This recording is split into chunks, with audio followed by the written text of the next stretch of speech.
Assalamualaikum warahmatullahi wabarakatuh. Selamat datang kembali di channel Dewa Sanad. Saya akan melanjutkan video sebelumnya di part pertama, replace solenoid transmisi matic F4A 41, 42 dan 51. Yang baru bergabung atau menuntut channel ini tentunya akan bertanya, kenapa diganti solenoid maticnya? Apakah gejala dan pemeriksaan yang dilakukan sampai memutuskan untuk melakukan penggantian solenoidnya? Sekitar 2-3 bulan sebelum muncul gejala, oli transmisi matic saya bercampur dengan air coolant karena rembesan atau tetesan dari sistem pendingin. Karena kondisi memaksa saya untuk tetap mengoperasikan mobilnya dengan berkendara hampir lebih dari 200 kilo. Setelah sampai di rumah, kemudian olinya saya drain dan flushing. Setelah di flushing, saya operasikan secara normal. Memang pertama ada gejala jeduk atau menghentak pada saat di transmisi mundur. Setelah 3 minggu, baru waktu berhenti di lampu merah pertama itu baru terasa di putaran bawah itu sudah kurang tenaga. Start awal mau jalan dari berhenti lampu merah pas lampu hijau itu juga butuh RPM yang lebih tinggi. Mulailah di situ gejala-gejala itu banyak yang muncul. Setelah saya tanya-tanya kepada para senior, para mastah dan suku Matrajet, sedikit baca-baca, saya beranikan untuk pemeriksaan karena melihat dari kasus kejadian sebelumnya tadi. Oke guys, kita akan lanjutkan video proses penggantian solenoid transmisi matic bagian kedua.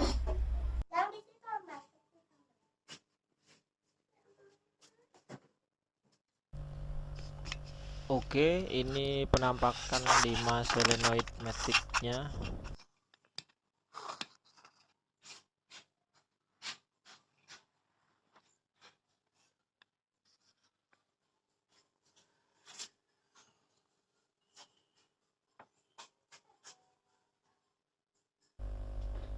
Langsung kita lepas konektor pada terminal solenoidnya.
Kemudian kita bersihkan terminal solenoidnya dari sisa oli yang masih menempel.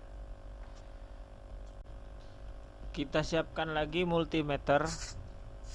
Harusnya solenoid overdrive ini yang tahanannya kurang sesuai dengan pengukuran pertama ya.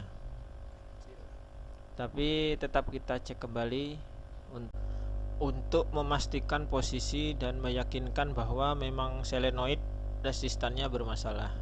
Ini juga sekalian menunjukkan bahwa kabel harness dan konektor yang tadi kita lepas itu kondisinya masih baik.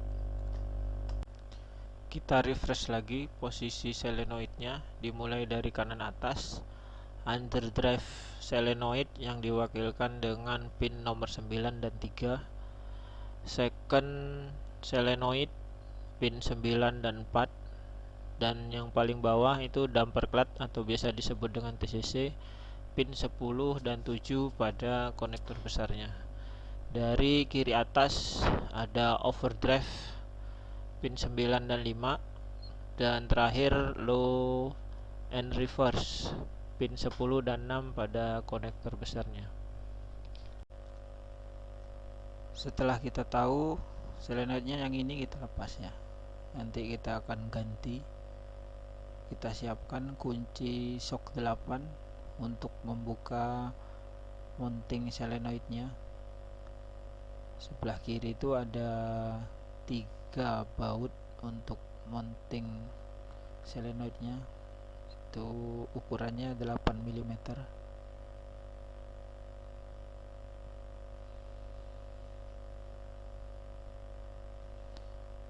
Bisa pakai kunci ring pas atau kombinasi seperti ini.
Langsung kita lepas solenoidnya.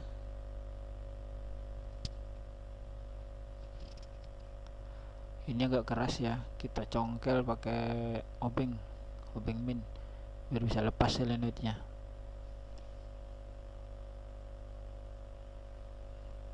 Nah, o-ring ini nih ada 3 biji nih yang bikin keras saat melepasnya. Kita pastikan lagi solenoid ini yang tahanannya kurang dari 3,6.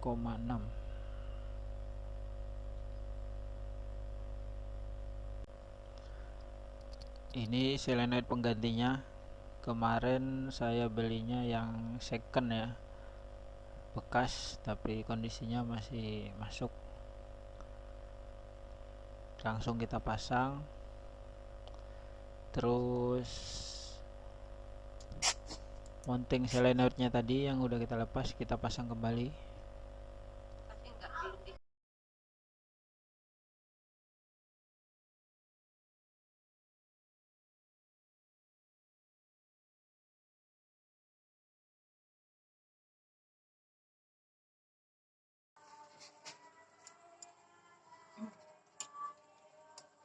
Oh, itu iya tanya sewaan tapi oh itu tak bilangnya sangkut ininya itu.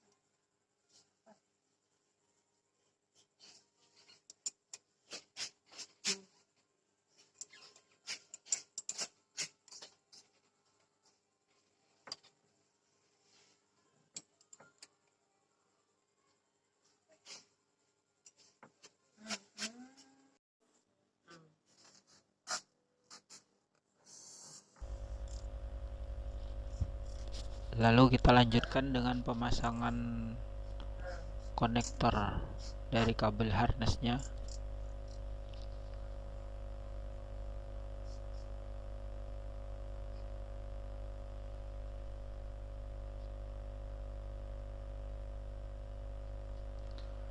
Konektornya dipasang sampai berbunyi klik ya.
Pengukuran kembali lewat konektor di luar seperti pada video pertama. Setelah oke, nanti baru kita tutup cover dan isi kembali oli maticnya.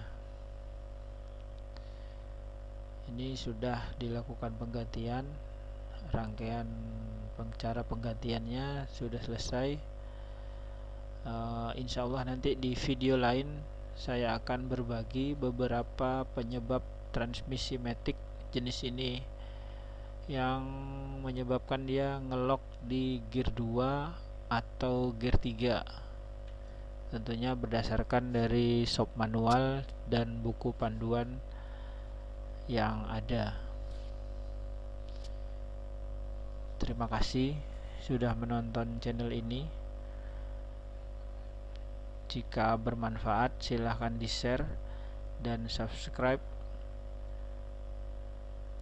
sehingga bisa menerima notifikasi saat nanti saya akan berbagi lagi tentang pengalaman-pengalaman saya menggunakan Hyundai Trajet dan transmisi matic